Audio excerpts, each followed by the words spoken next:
Hello everyone, welcome to 369 Chemistry, and in this video we are going to start with the chapter of your electrochemistry. So if you're in class 11 or if you're new to this topic, don't worry, we will go from details to the advanced level. We are going to discuss all the topics like conductance, resistance, molar conductance, specific conductance, equivalent conductance, and your Paul-Rash's law. Then comes your Debyhe, huckels, onsagar's equations, and also we will do the numericals based on these topics. Okay, so stay till end of the video, it is going to be very useful to you. So what does it mean by your electrochemistry? This is the branch of the science which deals with the electrical energy as well as the chemical energy and their interconversion. So the chemical change which involves the flow of electric current, there is a flow of electric current. That means electric current means what? The flow of electrons, and are called your electrochemical changes. These changes takes place with the help of a device. When we talk of electric current, okay, so when suppose this is a wire, okay, and electric current of 5 ampere is flowing through it, if I say, that means what? There is a flow of electrons. That's why we say that there is a flow, there are electrons in the metal atoms which flows, and so there is a you can say flow of electrons, so there is a flow of electricity, we say. Okay, so same here, see, there is something, a circuit, or a device through which there is a production of your electrical energy. Same, the chemical energy is produced by a cell. There is a cell which contains your electrons. It contains positive and negative charges, electrolytes. Okay, there is one metal plate, two metal plates, so there is some system or some, you can say, circuit is there through which this chemical energy or the energy of the liquid is transformed into your electrical energy, and these are called your electrochemical cells. Chemical cell, or also called your galvanic cell or your voltaic cell. So galvanic cell, so there is some systems through which the chemical energy is converted into your electrical energy. Now there is, whenever we say that there is a flow of electrons, we talk about your conductors. So what is a conductor? Anything which helps the electric current to pass through it, we call to be a conductor. There are two kind of conductors. Okay, one is your metallic conductors, and the other one is your electrolytes. Electrolytes are liquid which contains positive and negative ions, which helps in the flow of electrons, or which helps to change the chemical energy from chemical energy to electrical energy. Now this metallic conductors. Okay, now see, metallic conductors are again two types. Okay, there is one which is solid and the other one is this liquid. The solid one is suppose your silver, you have copper, you have zinc, then you have your iron. So these are all your solid conductors which helps the electricity to pass through them. And the liquids are your cesium, then mercury, then gallium. So these are also metals, but they are liquid at your room temperature. Electrolytes are the substances which allow the electricity to pass through them in their molten state in the form of your aqueous solution. So they are form of your aqueous solution. Okay, in the form of their aqueous solution, they allow the electricity to pass through them. In real sense, an electrolyte is defined as a substance which dissolves into ions. So it is a substance which dissolves into ions. That means it forms the positive and the negative charge. Suppose your NaCl. Okay, we know this is sodium and this is chlorine. Everyone knows sodium has a positive sign. That means it dissociates in water molecule as your positive charge, and there is a chlorine ion which is a negative charge. So an electrolyte is a substance which dissolves into its ions when it is in a polar solvents like water. The passage of the electricity in this case of the ions, for example, there is acids. Okay, there is bases. Okay, and salts. Okay, then there is electrolytes. Through everything, you know, electrolytes. So through all of these, the electricity passes, and the chemical energy is transformed into your electrical energy. Electrolytes are also of two types. That is your strong electrolyte, and the other one This is the strong electrolyte, and other one is your weak electrolyte. Okay, so which one is called your strong electrolyte? The one which completely dissociates in water. The strength of the electrolyte depends upon the ability to dissociate. So the strong electrolytes are, for your examples, is your sodium chloride. Okay, then your HCl, KCl, okay, NaOH, then comes your HNO3 nitric acid, then comes your H2SO4. So these all are your strong electrolyte. Why? Because they dissociate completely. Dissociate completely means they break down, they completely break down into ions, in separate ions. Like sodium will break, sodium chloride will break down as sodium plus, chlorine minus, H plus, HCl will become H plus and Cl minus. So they dissociate in solvents. Okay, solvents can be anything, but basically it is polar solvents like water. Now the weak electrolytes are those which completely does not dissociate. Okay, they have the ability to dissociate almost completely, but not that much. For example, such as your HCO, H2CO3. Okay, then comes your CH3COOH, acetic acid, ZnCl2, HgCl2, etc. So these are your weak electrolytes which does not completely dissociate in the medium. Now the extent of ionization of the electrolyte is expressed in the term of the degree of ionization or the degree of dissociation, which is defined as the fraction of the total number of the molecules of electrolyte which ionizes in the solution. That means, suppose if you have Na plus and Cl minus, and if you have water, okay, and it is mixed in a beaker. Okay, so the degree of dissociation will depend on how much easily this NaC plus and the Cl minus ion will actually hide themselves or dissolve themselves with the molecules of water. So that is called your extent of ionization or the degree of dissociation, which is defined as a fraction of the total number of molecules of the electrolyte which ionizes in the solution, and it is also defined by alpha. So alpha is 1 for strong electrolyte,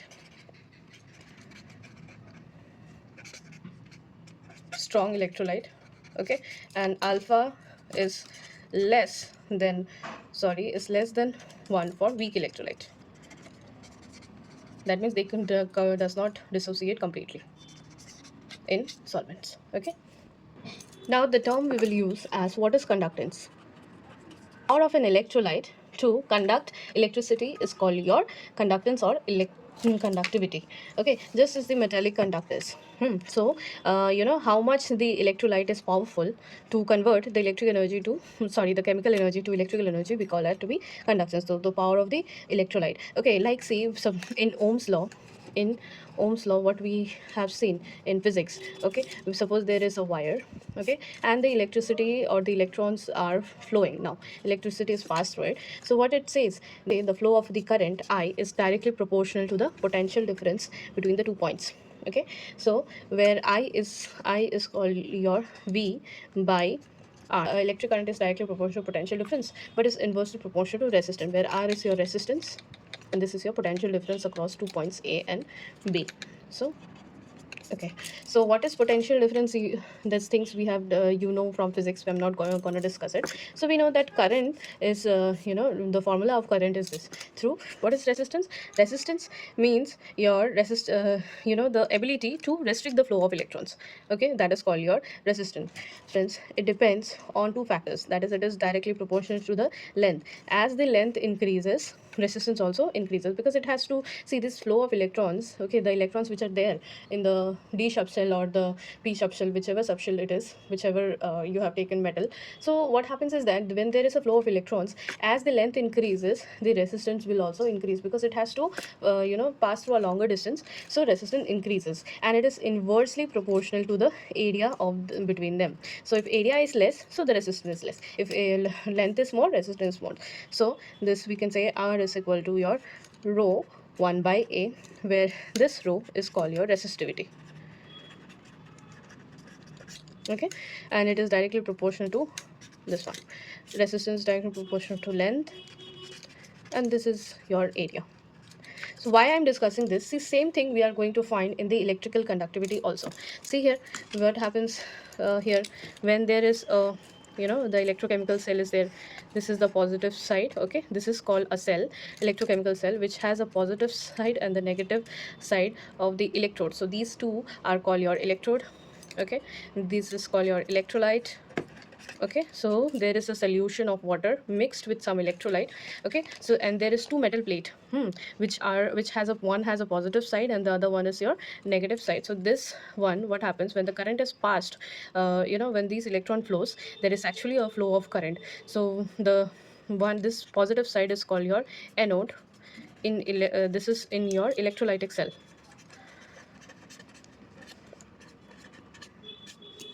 Okay, and this is the negative side, that is called your cathode.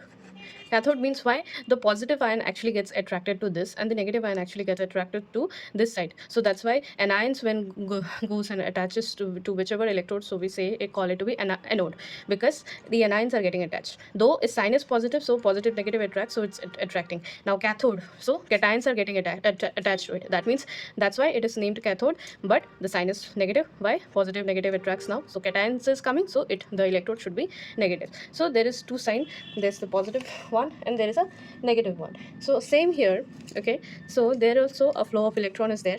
This kind of cell, there is a flow of electrons, okay, between a positive and the negative electrode. It is also there is resistance also. Why? Because there is collision going on. When collision is going on, resistance will be there.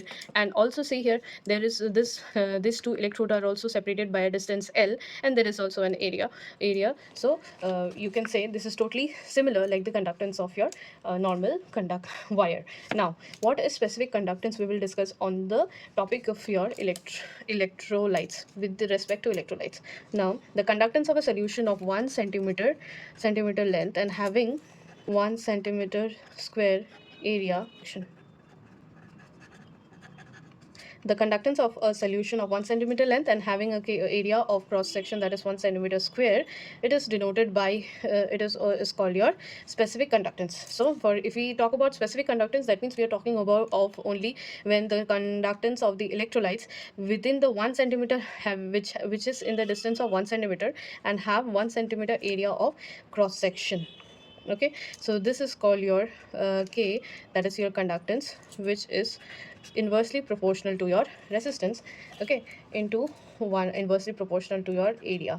So K is C into 1 by A. So 1 by R is called your C, that is called your conductance. So conductance and resistance, they are opposite. So conductivity increases, resistance decreases. Resistance decreases, conductivity increases. So here what to say, C and R are conductance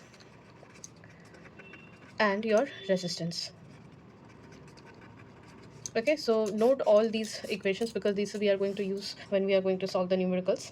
Okay, now there is the besides the nature of this this resistivity. What does this resistivity depend? This is the constant of constant. This is called your resistivity. It depends on your nature of the material. Not only the nature of material, it is also depends upon the temperature and the pressure which we are in which the measurement is taken. So the conductivity of the electrolytic solution depends upon number one.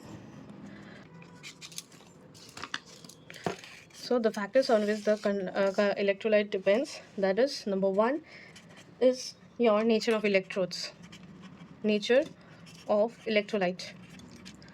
So the first time only I talked about your strong electrolyte, weak electrolyte. So which one will it be? Nature of electrolyte, is it strong or not? Numbers B is that the size of the ions produced and their solvation. Size of the ions, if it is small and if it is highly solvated, it actually fits into the water molecule, so that time we say that it is a very good electrolyte, or else it is not. Number C, then comes your concentration of the electrolytes. How much electrolyte have you taken? Is it more or not? So and the other one is your temperature in which you are doing the experiment. Okay, number E is nature of the solvent, of the solvent.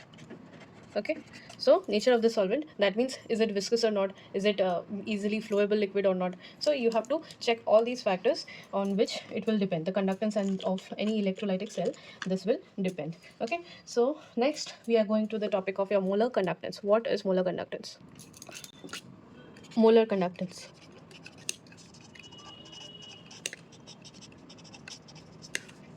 okay, so what is molar conductance? The conducting power of the ions produced by dissolving 1 gram of an electrode. So the conducting power by dissolving 1 gram of your electrolyte in solution is called molar conductance. 1 gram mole of electrolyte, any electrolyte. So we have talked about what is mole concept, what is a mole. Okay, so 1 mole, that means it contains Avogadro's number of electron, that is 6.023 into 10 to the power 23 particles. That means it can be anything, ions, atoms, or anything. So this much amount of molar amount, 1 gram. So 1 gram mole, if we have used in the electrolyte, 1 gram of an electrolyte in the solution, we call to be as molar conductance, and it is given by the formula like this. Okay, or mu is specific conductance into 1000 liter, 1 liter of solution. So 1 liter into your m, where m is your molar concentration in mole, where m is your concentration in mole. Okay, and that is your molarity of the solution. Okay, so this is the formula you have to remember, that your molar conductance lambda m, or you can say mu, is your specific conductance divided by your molar concentration, or divided by your molarity. Specific conduction into 1000 divided by your molarity of the solution. If it is 1 molar solution, that means it is 1. If it is 2 molar solution, here it will be 2. So this is called your molar conductance, and its unit is given to be your ohms, centimeter square per mole. Okay, so this is called your unit of your molar conductance. Sometimes definitely they ask questions from this topic, that is, what is the unit of your molar conductance. They can ask equivalent conductance.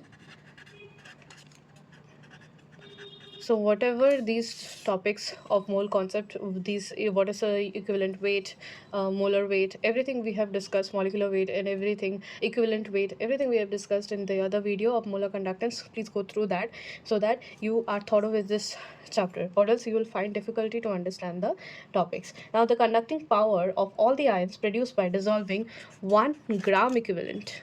It was 1 gram of the electrolyte, but here 1 gram equivalent. And what is gram equivalent also I have discussed in that video.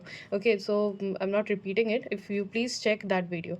1 gram equivalent, and denoted by darkness, like it is denoted by eq, or it is denoted by this k into 1000, that is your, and divided by your C, concentration of the solution, that is called your normality. Here we are going to use one normal solution. When we are going to use only molarity or for that is called your molar conductance, and here we are using 1 gram equivalent of the solute in 1 liter of the solution. So 1 gram equivalent of the solute, that means it is normality we are talking about. Okay, so here also the unit is, this is the unit of equivalent conductance. It is ohm minus 1 cm square, and here it is for molar conductance. This is ohm minus 1 cm square per mole. Even here there is nothing called your per mole, because it is one normal solution. The conductance of the electrolyte depends upon the two factors, that is nature of the electrolyte, concentration of the solution, and the temperature. We have already discussed about all these things. Okay, so the conductivity or the conductance depends upon the nature of the solvent. So in this topic also I'll discuss little bit what does it mean by your nature of the solvent, why it depends on the nature of the solvents. See, nature of the solvent, it depends because the strong conductance of the strong electrolyte, okay, and the low electrolyte. What is the difference? Because the strong electrolyte, they will dissociate completely, so the availability of electrons is there, so more electron can pass through. Okay, so if it is a nature of the solvents, that means if it is a good a strong electrolyte, if it is strong electrolyte, it will dissociate completely. Okay, so mobility of ions is more, mobility of ions is more in this case. Okay, where comes in case of your weak electrolyte, mobility of ions is less. Okay, so this is that's why it depends on the nature of the concentration. The conductance of an electrolyte increases with the decrease in concentration. The conductance increases with the decrease in concentration, that is increase in dilution. So this is a contradictory line, which means that before I said what happens in strong electrolyte, I said mobility of ions increases. So what happens is that there will be more conductance, okay, in strong electrolyte. But the conductance of an electrolyte increases with the decrease in the concentration. So okay, so this is a graph. Okay, so this is temperature 400 and this is here 200, so it is degree of temperature, and here the concentration varies. Okay, 0 0.2, 0 0.4. So this is where this is your strong electrolyte place comes here, weak electrolyte. The conductance of the electrolyte increases with the decrease in the concentration, that is increasing in dilution. Although an infinite dilution, the conductance of the weak as well as the strong electrolyte is same as equal to 1. Electrolyte is also assumed to be completely ionized at infinite dilution, but their variation is not same with increase in dilution. Upon dilution, it is the equivalent and the molar conductance which increases while the specific conductance decreases on dilution. Now see what happens. This is the nature where as the temperature goes up, okay, so the molar conductance and this is the conductance, see, it depends. Okay, this is the weak electrolyte sign and here it is strong electrolyte. It will dissociate at a 200-degree temperature, suppose if it is dissociates, so it will give a strong dissociation. But what happens in dilution when you put more water into it? Suppose you have you have a beaker, there you have water, you have given 1 gram equivalent or you can say of conductance or 1 molar conductance you have given to it. Okay, you have made a solution of it. Now what happens in dilution? If you put water in it, will the conductance increase or the conductance will decrease? The conductance will increase in upon dilution. Why it will increase upon dilution? It is because, see, when you dilute it, is it not there is more space between the positive and the negative ions now to flow?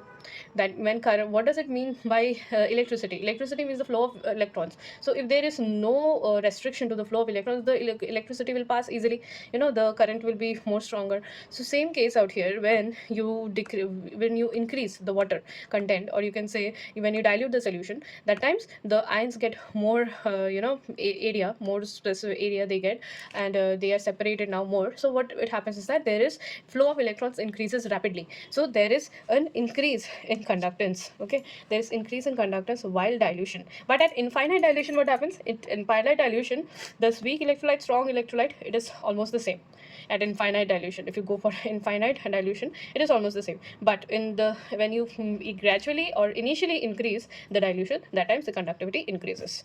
Okay, remember this. We will see the the equation like this. It is the variation of the molar conductance of this and the molar conductance and your specific conductance. The difference I will explain now. Upon dilution,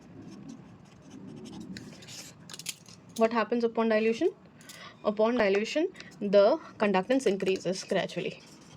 Upon dilution, conductance increases, molar conductance and your equivalent conductance will also increase while dilution, whereas the specific conductance will decrease. See, these are the these are the where the question they make, why the specific conductance is decreasing and why the equivalent conductance or your molar conductance increases. This is because in molar conductance, what we talked about, 1 mole 1 gram mole of any substances, it is dissolved in 1 liter of the solution. Here we did not talk about anything about the length or area of the electrolyte, nothing, electrode, nothing. Whereas we did not specify it, or we talked about the concentration of the electrolyte in total solvent, or you can say total 1000 ml, or you can say 1 liter of the solution. Here also for equivalent conductance also, we take 1 gram equivalent of the mole, 1 gram of equivalent weight of any substances, then we dissolve into your 1000 liters, some 100, sorry, to 1000 ml, that is your 1 liters of the solution. Whereas specific conductance, as that is of 1 centimeter length, okay, and having 1 centimeter square as area of cross section, Okay, so what the conductance which happens in 1 centimeter square, the difference of 1 centimeter square, and you have 1 centimeter square as area of the cross section, that conductance only is called about your specific conductance. So upon dilution, if you add water, is it not the length of length is increasing? That means the gap between two electrodes, the gap between two electrons or atoms, so the positive and the negative ions, it increases, and the area of the cross section also increases. So this will decrease, specific conduction will decrease, whereas the molar conductance and your equivalent conductance, that will increase. Okay, so remember, this is a very important thing. So now your the variation of the molar conductance of a strong electrolyte. So variation of molar conductance for strong electrolyte with concentration Debyhe huckels onsagar equation. Okay, so this is called your Debyhe huckels onsagar equation, that is conductance. The conductance is your, this is conductance at infinite dilution minus B under root C. Okay, so this is an important formula to remember, where B is the constant. It can be anything, it can be A also. Sometimes if they give A, don't be mistaken. So it is constant. Then comes your C is your concentration, mu no alpha mu infinity, that is your molar conductance at infinity, infinite dilution, at your infinite dilution. Okay, so the value of a given solvent at the temperature depends upon the nature of the electrolyte, that is the charge on the cations and the anions produced after dissociation. All electrolytes of a particular type have the same values of V. For weak electrolyte, the conductivity increases steeply. That means for weak electrolyte,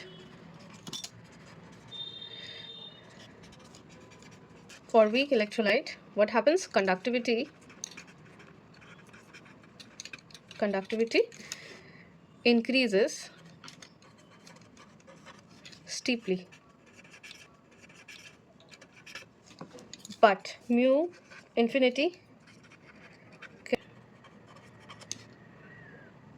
at 0 concentration, because at such concentration the conductivity of the solution is so low that it cannot be measured accurately. So thus for weak electrolyte, mu at infinity is obtained by Colrash's law.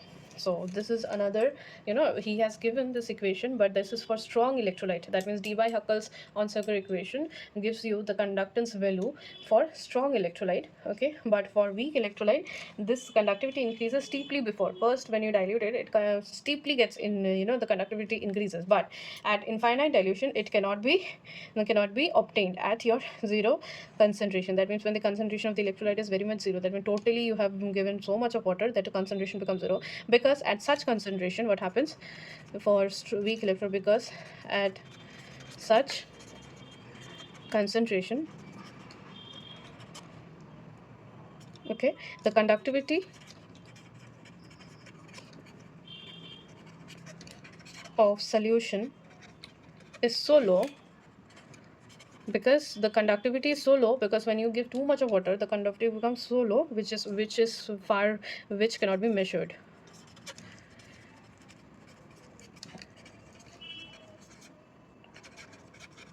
So for strong electrolyte, though, you can use this Debyhe huckels onsagar equation to find the that conductivity, molar conductance. But for weak electrolyte, it is not possible by his method. Why? Because at infinite dilution, that means too much of water, the conductivity is so low that it cannot be measured. So we are going to use another law, that is your Colrash's law.